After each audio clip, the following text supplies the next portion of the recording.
Welcome back to नैंसरू classes and this is Naishree. आशा करती हूँ कि आप सभी लोग बेहतरीन होंगे और अपनी पढ़ाई बहुत ही अच्छे से कर रहे होंगे। आज के इस वीडियो में हम कवर करने वाले हैं 16 सितंबर का करंट अफेयर्स। सो आइए देखते हैं आज का करंट अफेयर्स। आज के करंट अफेयर्स से पहले मैं आप सभी को अब रिवीजन के तौर पर 2 क्वेश्चंस देती हूँ। तो पहला क्वेश्चन आपसे है कि महिला एक दिवसीय विश्व कप की मेज़बानी भारत को किस वर्ष के लिए सौंपी गई है। तो याद रखिएगा 2025 के लिए महिला एक दिवसीय विश्व कप की मेज़बानी भारत को सौंपी गई है। एंड नेक्स्ट क्वेश्चन आपसे है जो कि बहुत ही ज़्यादा महत्वपूर्ण है। क्वेश्चन आपसे कि सरदार पटेल उत्कृष्ट ICAR आपका Indian council of agricultural research ICAR संस्थान पुरस्कार 2021 किसे प्रदान किया गया है। तो याद रखिएगा कि आपके सरदार पटेल उत्कृष्ट ICAR संस्थान पुरस्कार 2021 आपका राष्ट्रीय कृषि अनुसंधान प्रबंधन अकादमी को प्रदान किया गया है। किसको?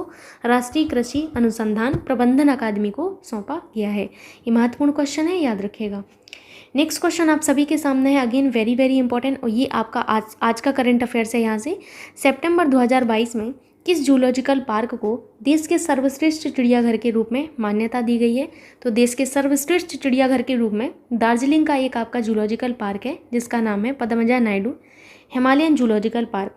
इसको जो है आपका सर्वश्रेष्ठ चिड़ियाघर के रूप में मान्यता दी गई है। सेकंड नंबर पर कौन है? तो सेकंड नंबर पर आप लोग याद रखिएगा चेन्नई का जो आपका अरिगनार अन्ना जूलॉजिकल पार्क है ये आपके सेकंड नंबर पर है। फर्स्ट नंबर पर ये आपका है। एंड थर्ड नंबर पर आपका है श्री चामराजेंद्र जूलॉजिकल गार्डन जो कि आपके मैसूर में है, ये आपका जो है थर्ड नंबर पर है। ठीक, जो दार्जिलिंग चिड़ियाघर है, दार्जिलिंग चिड़ियाघर की स्थापना आपकी 14 अगस्त 1958 को की गई थी। 14 अगस्त 1958 को। एक यहाँ पर एक चीज़ आपके लिए बहुत ही महत्वपूर्ण है, वो याद रखिएगा, ये जो अरिगनार अन्ना जूलॉजिकल पार्क जो कि आपके चेन्नई में है, कहाँ पर है? चेन्नई में है। ये भारत का सबसे बड़ा जूलॉजिकल पार्क है। यह भारत का सबसे बड़ा जूलॉजिकल पार्क है। सबसे बड़ा जूलॉजिकल पार्क कौन सा है? याद रखिएगा अरिगनार अन्ना जूलॉजिकल पार्क आपके लिए महत्वपूर्ण है। भारत में अगर वर्तमान में देखा जाए तो 164 से भी अधिक आपके जो है 164 से भी ज़्यादा आपकी जूलॉजिकल पार्क हैं। तो ये तो आपका सबसे बड़ा जूलॉजिकल पार्क हो गया। अगर आपसे पूछा जाए कि सबसे छोटा जूलॉजिकल पार्क कौन सा है तो वो भी आपके लिए महत्वपूर्ण है। सबसे छोटा जूलॉजिकल पार्क याद रखिएगा, सबसे छोटा जूलॉजिकल पार्क है आपके नागपुर महाराष्ट्र में स्थित है महाराज बाग चिड़ियाघर। कौन सा? महाराज बाग चिड़ियाघर कहाँ पर है? ये आपके नागपुर महाराष्ट्र में है, जो कि आपका सबसे छोटा आपका जूलॉजिकल पार्क है। और सबसे बड़ा आप लोगों ने देख ही लिया है, चेन्नई में आपका अरिगनार अन्ना जूलॉजिकल पार्क, याद रखेंगे आप लोग। अगर आपसे पूछा जाए कि एशिया का सबसे बड़ा जूलॉजिकल पार्क तो आपका आंसर चेंज हो जाएगा तब। ठीक है, यहाँ पर मैंने भारत की बात की थी, अब पूरे एशिया की बात की जा रही है। एशिया का सबसे 1 मिनट सबसे इस तरीके से यहाँ पर मिस्टेक हो गया। एशिया का सबसे बड़ा जूलॉजिकल पार्क कौन सा है आपका? एशिया का सबसे बड़ा जूलॉजिकल पार्क तो याद रखिएगा Nandankanan zoological park, very very important. Nandankanan zoological park आपका एशिया का सबसे बड़ा आपका जूलॉजिकल पार्क है, याद रखेंगे आप लोग। मूव करें अभी नेक्स्ट क्वेश्चन पर। नेक्स्ट क्वेश्चन आप सभी के सामने है। डैश ने 14 सितंबर 2022 को बूथ स्तर के अधिकारियों BLO के साथ सीधा संचालन स्थापित करने के लिए एक नया डिजिटल प्रकाशन BLO पत्रिका जारी किया है। तो याद रखिएगा ये जो आपकी पत्रिका है ये किसके लिए जारी की गई है? बेसिकली जो BLO है इनसे एक संबंध स्थापित करने के लिए सीधा एक डिजिटल जो आपका प्रकाशन है ये आपका बेसिकली जारी किया गया है। तो किसने जारी किया है? भारत के चुनाव आयोग ने। किसने? भारत के चुनाव आयोग ने आपका जारी किया है, याद रखिएगा। ECI यानी कि इलेक्शन कमीशन ऑफ इंडिया, तो लिख लीजिएगा इलेक्शन ELECTION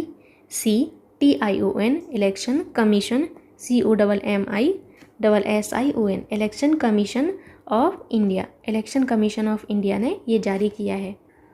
अगर हम बात करें आपके ECI की इलेक्शन कमीशन ऑफ इंडिया की तो थोड़ा सा इनके बारे में जान लेते हैं, महत्वपूर्ण है।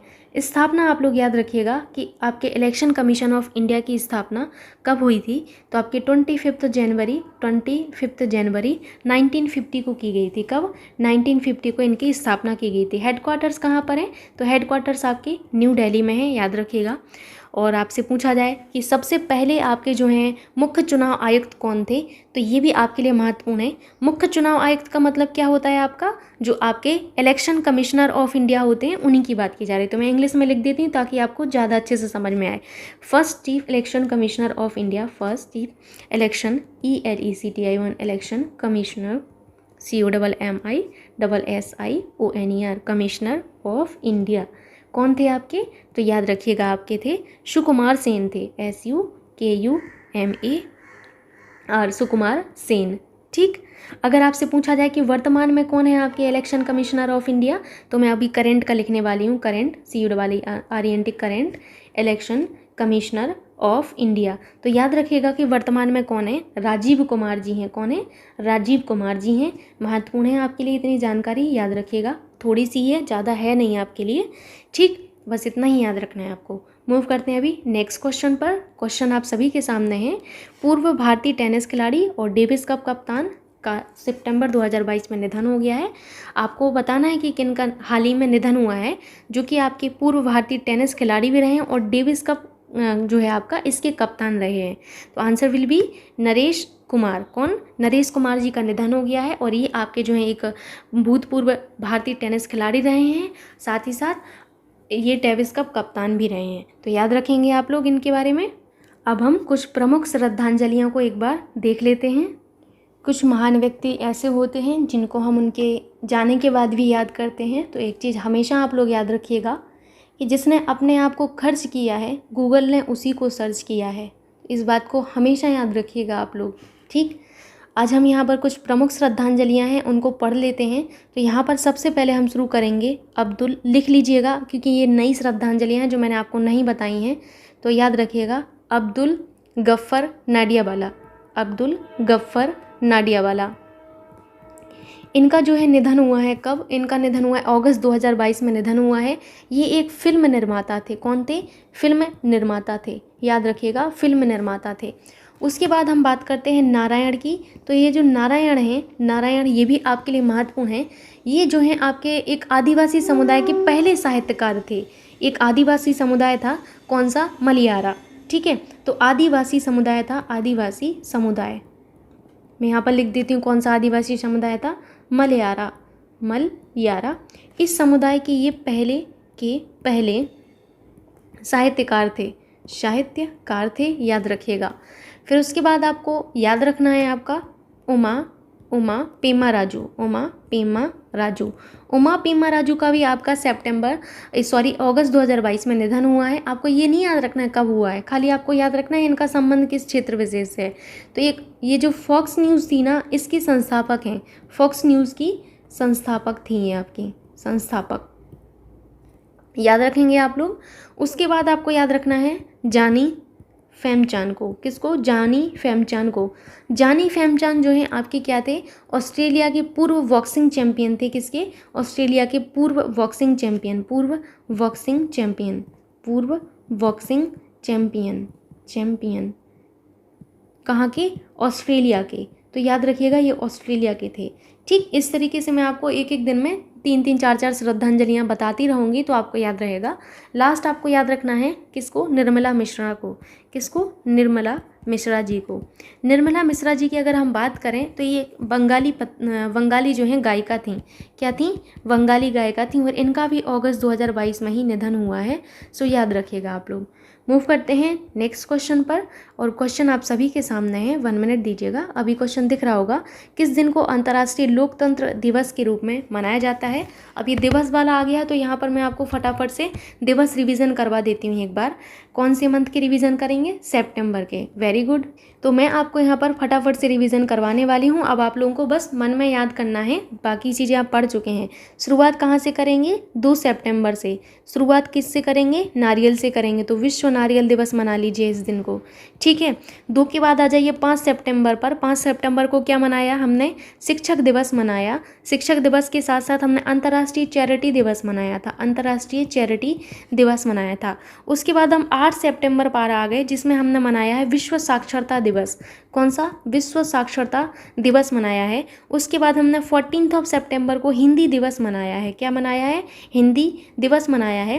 15 सितंबर को हमने इंजीनियर्स डे मनाया है। क्या? इंजीनियर्स डे, जिसे हम राष्ट्रीय अभियंता दिवस भी कहते हैं। 16 सितंबर को हमने क्या मनाया है? वर्ल्ड ओजोन डे मनाया है। क्या मनाया है? World ozone day. नाउ हम 18 सितंबर को क्या सेलिब्रेट करेंगे? विश्व बांस दिवस मनाएंगे। विश्व बांस दिवस सेलिब्रेट किया जाएगा। 21 सितंबर को क्या सेलिब्रेट किया जाएगा? अंतर्राष्ट्रीय शांति दिवस। क्या मनाया जाएगा? अंतर्राष्ट्रीय शांति दिवस। 25 सितंबर को हम अंत्योदय दिवस मनाते हैं। क्या मनाते हैं? अंत्योदय दिवस मनाया जाता है। 25 हो गया। उसके बाद 27 सितंबर को हम विश्व पर्यटन दिवस मनाते हैं। इंपॉर्टेंट है, विश्व पर्यटन दिवस मनाते हैं। लास्ट आपको याद रखना है 29 सितंबर को विश्व समुद्री दिवस मनाया जाता है। क्या? विश्व समुद्री दिवस मनाया जाता है। अब यहाँ पर क्वेश्चन क्या था आपसे कि किस दिन को अंतर्राष्ट्रीय लोकतंत्र दिवस के रूप में मनाया जाता है? तो अंतर्राष्ट्रीय लोकतंत्र दिवस का मतलब क्या हुआ? इंग्लिश में आपको यहाँ पर पता होना चाहिए कि इंटरनेशनल डे ऑफ डेमोक्रेसी। इसका मतलब क्या है? इंटरनेशनल, यहाँ पर लिख देती हूँ मैं, international INTERNATION international day of, international day of democracy, democracy DEMOCRACY, democracy कब मनाते हैं हम? 15 सितंबर को ये सेलिब्रेट किया जाता है। आपको याद रखना है, ठीक। और इस दिन को जो है मनाने का जो प्रस्ताव है वो आपका किसके द्वारा रखा गया था? तो ये महत्वपूर्ण है, लिख लीजिएगा। इस दिन की स्थापना, इस दिन की स्थापना संयुक्त राष्ट्र महासभा द्वारा। संयुक्त राष्ट्र महासभा का आपको जो है कल मैंने डिटेल में चीज़ें बताई थी आपकी, यूनाइटेड नेशंस जनरल असेंबली के बारे में। इस दिन की स्थापना संयुक्त राष्ट्र महासभा UN जनरल असेंबली, UN यानी कि यूनाइटेड नेशंस, ठीक है। General GENERAL general assembly ASSEMBLY general assembly, याद रखेंगे आप लोग। जनरल असेंबली द्वारा 2007 में पारित एक प्रस्ताव के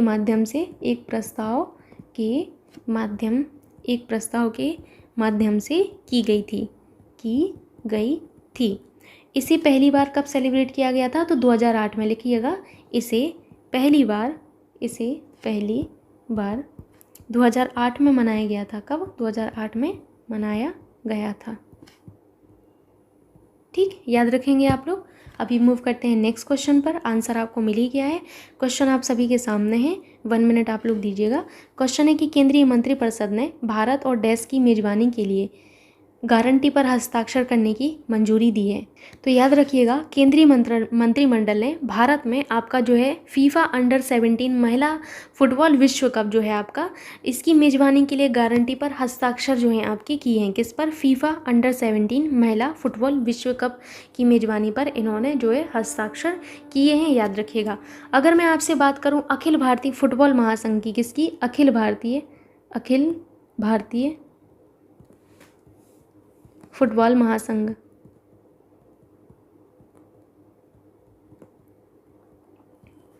पहला तो आपको ये पता होना चाहिए कि इनको इंग्लिश में क्या कहते हैं। इंग्लिश टर्म भी बहुत इंपॉर्टेंट होते हैं, कई बार हमें बहुत हेल्प कर जाते हैं। इंग्लिश में हम इसको कहते हैं ऑल इंडिया फुटबॉल फेडरेशन। क्या कहते हैं? All India football FOOTBALL football federation FEDERATION federation, ठीक है। तो आपको ये याद रखना है सबसे पहले कि इनकी स्थापना कब हुई थी।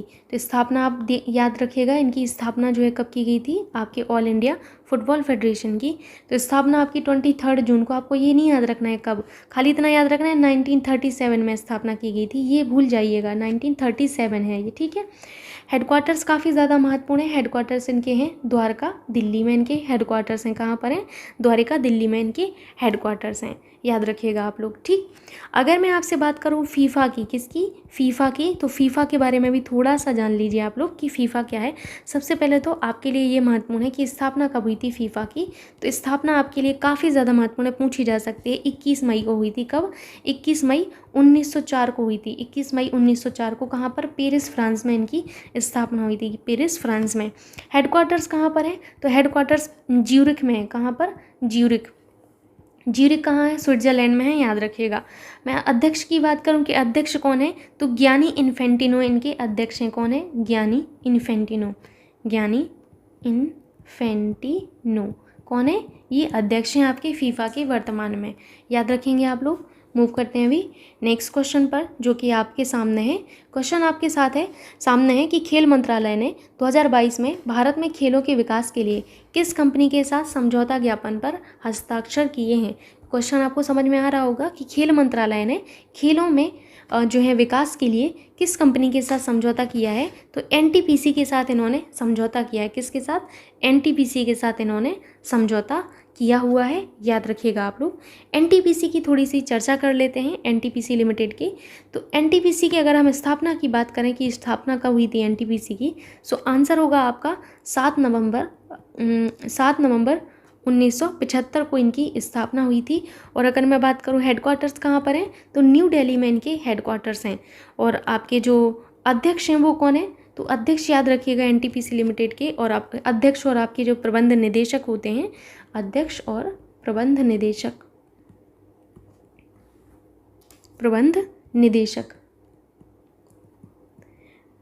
ठीक।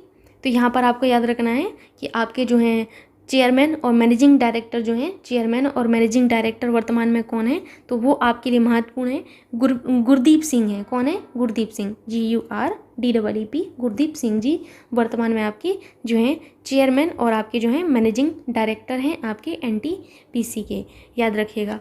मूव करते हैं नेक्स्ट क्वेश्चन पर। नेक्स्ट क्वेश्चन आप सभी के सामने है, जो कि काफ़ी ज़्यादा महत्वपूर्ण है। क्वेश्चन आपसे ये है कि केंद्रीय मंत्रिपरिषद ने 5 राज्यों में कई समुदायों को अनुसूचित जनजाति का दर्जा देने का प्रस्ताव को मंजूरी दे दी है। कौन सा राज्य इस सूची में नहीं है?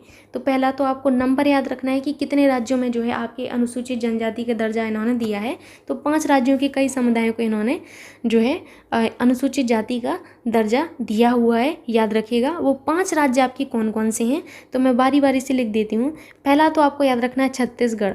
कौन सा है आपका? छत्तीसगढ़ है। दूसरा आपका कौन सा है? तो दूसरा आपको याद रखना है हिमाचल प्रदेश, HP यानी कि हिमाचल प्रदेश। एंड थर्ड है आपका कर्नाटक। कौन सा है? कर्नाटक है। एंड फोर्थ वन आपका कौन सा है? तमिलनाडु, TN यानी कि तमिलनाडु। एंड फिफ्थ पर आपको याद रखना है आपका UP। तो ये आपके जो हैं इन्होंने इतने स्थान पर केंद्रीय मंत्रिमंडल ने 5 आपके जो हैं राज्यों में कई समुदायों को अनुसूचित जाति की श्रेणी के तहत कई आदिवासी समुदायों को अधिसूचित करने के प्रस्ताव को मंजूरी दे दी है, याद रखिएगा। उसके बाद इन्होंने हिमाचल प्रदेश के सिरमौर क्षेत्र में रहने वाले जो हट्टी समुदाय है, और आपके जो है तमिलनाडु में नारी कुरावर, और कर्नाटक में बेट्टा कुरुबा समुदाय को शामिल किया है। केंद्रीय जनजाति मामलों के अगर मंत्री देखे जाएं तो आपके अर्जुन मुंडा हैं, आपके लिए काफ़ी महत्वपूर्ण है। मैं लिख देती हूँ यहाँ पर केंद्रीय, याद रखिएगा, केंद्रीय जनजातीय मामलों के मंत्री केंद्रीय जनजातीय मामलों के मंत्री, इनको इंग्लिश में हम क्या कहेंगे? Union tribal affairs minister. लिख लीजिएगा यूनियन ट्राइबल अफेयर्स मिनिस्टर। कौन है आपकी वर्तमान में? तो अर्जुन आपके जो मुंडा जी हैं, ये आपके वर्तमान में जो हैं आपके यूनियन ट्राइबल अफेयर्स मिनिस्टर हैं, अर्जुन मुंडा जी। अब आपका एक महत्वपूर्ण अनुच्छेद है आर्टिकल आपका 342। आर्टिकल 342 जो है आपका ये कहता है कि अनुसूचित जातियां या आदिवासी समुदाय या फिर इन आदिवासी समुदायों का हिस्सा है, जिन्हें आपके राष्ट्रपति एक सार्वजनिक अधिसूचना के माध्यम से आपके घोषित करते हैं। तो आपको ये आपका याद रखना है कि अनुच्छेद आपका 342 आपका किससे संबंधित है? बेसिकली आपका अनुसूचित जनजातियाँ या आदिवासी समुदाय से बारे में आपका जो है बताता है, ठीक। मूव करते हैं अभी नेक्स्ट क्वेश्चन पर। नेक्स्ट क्वेश्चन आप सभी के सामने है, 1 मिनट आप लोग दीजिएगा, अभी आपको क्वेश्चन पूरा दिख रहा होगा। क्वेश्चन है कि भारत और डैश ने सितंबर 2022 में राजनयिकों को प्रशिक्षित करने के लिए एक समझौता ज्ञापन पर हस्ताक्षर किए हैं। तो याद रखिएगा, भारत और मेडागास्कर ने, किसने? भारत और मेडागास्कर ने सितंबर 2022 में राजनयिकों को प्रशिक्षित करने के लिए एक समझौता ज्ञापन पर हस्ताक्षर किए हुए हैं। आपको इतना खाली याद रखना है। Okay. Sushma Swaraj institute of foreign service और मेडागास्कर के विदेश मंत्रालय के बीच ये समझौता ज्ञापन पर हस्ताक्षर किए गए हैं।